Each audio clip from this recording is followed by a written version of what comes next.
In a fresh wave of controversy surrounding Prince Harry and Meghan Markle, royal author Lady Colin Campbell has unveiled contentious claims regarding the birth of the Sussexes' daughter, Lilibet, in her latest book.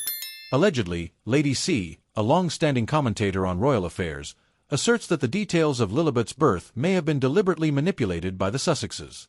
According to her, Dr. Gail King, previously claimed to have attended Lilibet's birth, was actually absent. Instead, Lady C names Dr. Drake as the real attending physician, adding that Dr. Drake was asked to sign a non-disclosure agreement, NDA, a request he reportedly denied.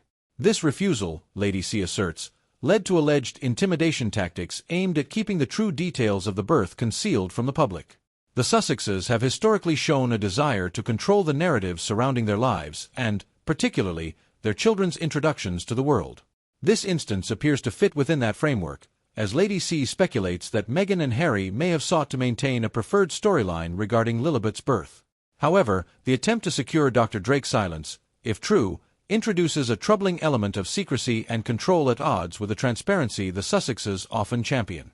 Dr. Drake's supposed refusal to comply with an NDA reportedly led to a series of legal threats and unsettling calls, further complicating the story. Lady Colin Campbell's allegations do not stand alone. They reflect a pattern of rumor and skepticism that has often accompanied Harry and Meghan's major life events.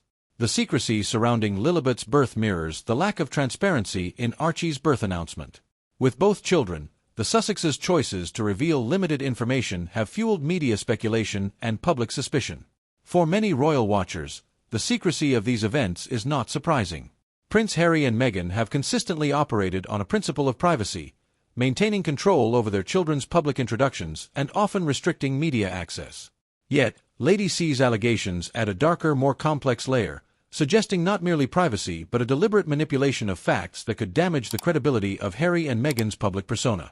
The book's narrative unfolds with allegations of the Sussexes' attempts to sidestep or rewrite traditional protocols.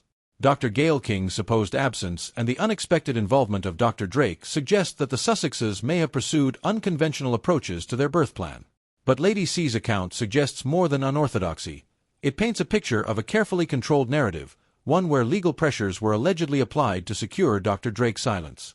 If true, this would mark a significant overreach, shifting the conversation from personal privacy to potential public deception. Such tactics, as described by Lady C, underscore a perception that Meghan and Harry's management of public narratives often blurs the line between privacy and manipulation. Their contentious relationship with the press has led them to pursue alternative strategies, but Lady C's allegations indicate that these strategies might extend beyond control to coercion, potentially including NDAs and intimidation. Dr. Drake's involvement and his supposed decision to reject the NDA are particularly telling. A seasoned professional who opted against secrecy, he may have seen ethical conflicts in aligning with such measures. And, if Lady C's claims of legal intimidation are accurate, this account underscores a disturbing tactic allegedly aimed at protecting a carefully crafted image, even at the expense of an individual's choice not to participate. The royal author's reputation and history add yet another dimension to these claims. Known for her bold commentary on royal life, Lady Colin Campbell has been both a source of fascination and controversy in royal circles. Over the years, she has accurately predicted certain royal developments, lending her voice credibility in some quarters despite her polarizing reputation. For example, her insights on Prince Andrew's controversial relationships and predictions about the Sussexes' departure from the royal fold were initially dismissed, only to be later validated by unfolding events. Her track record may give her claims about Lilibet's birth more weight among royal watchers, but skeptics remain, and the absence of any public comment from the Sussexes or Dr. Drake leaves these allegations squarely in the realm of speculation. From a broader perspective, the public has yet to hear any confirmation or denial from Dr. Drake or the Sussexes themselves, leaving the veracity of these claims in limbo.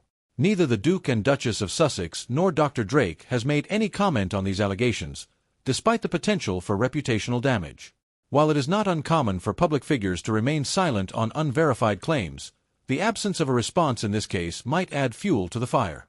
The stakes are high. A straightforward denial from the Sussexes could potentially dispel Lady C's account, but their characteristic silence on private matters likely precludes such a response. With Meghan and Harry choosing not to address the rumors directly, Lady C's claims have filled a void, drawing significant media attention and public curiosity. This silence might be a conscious choice by the Sussexes, aimed at avoiding further entanglement with the British media. Still, the unanswered questions surrounding Lilibet's birth and Dr. Drake's role are unlikely to dissipate, especially given the royal family's high-profile stature and the couple's continued presence in public discussions. Lady C's speculations around the Sussexes' motives raise deeper questions about image management and media control. Some view these alleged efforts as emblematic of a broader strategy by Meghan and Harry to shape public perception, a strategy that contrasts sharply with the level of transparency typically expected of British royalty. Royal family members are often regarded as public figures with a duty to maintain certain traditions and openness. Yet, the Sussexes have repeatedly defied these conventions, preferring to communicate directly with their supporters rather than appease traditional media channels. Their decision to keep details about Lilibet's birth private is consistent with their past behavior, but Lady C's claims suggest that this was not simply a matter of privacy. Instead, it may have involved a calculated narrative reinforced through legal pressures. For now, the controversy surrounding Lilibet's birth remains a potent subject of public interest. Royal enthusiasts and critics alike will likely follow these developments closely, hoping for any further disclosures. Whether Lady Colin Campbell's account leads to official statements or legal action from the Sussexes or Dr. Drake remains to be seen. What is clear, however, is that the birth of Lilibet, like many events in the Sussexes' lives, has become more than a personal milestone. It is yet another flashpoint in the ongoing debate over privacy, public image, and the cost of defying tradition.